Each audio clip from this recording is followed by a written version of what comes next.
I came out when I was 20, and I said to some of my lesbian friends, like, hey, we introduced me to some women, exactly like that. No wonder they said no. And I think now I understand why they said no.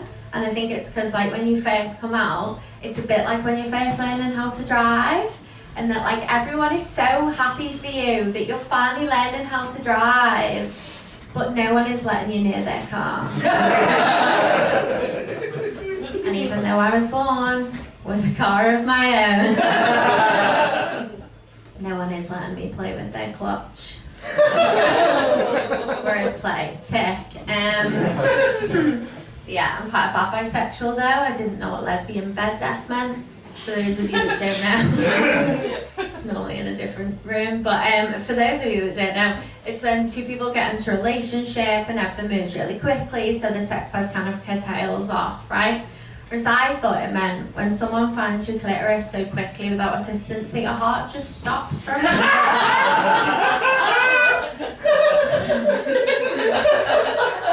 Like, she died.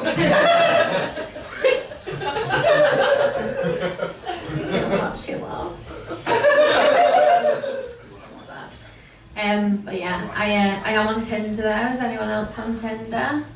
Liars. Yeah, I am on Tinder, but I've got a bit of beef with Tinder, and I think it's because, so I live in Liverpool right next to the River Mersey, and so a lot of my matches live on the other side of the water in a place called the Wirral, right? Which would be fine if I could swim.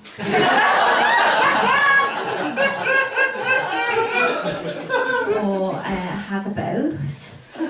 Or liked people from the Wirral, which so I told that joke in Birkenhead last week because I'm fucking fearless.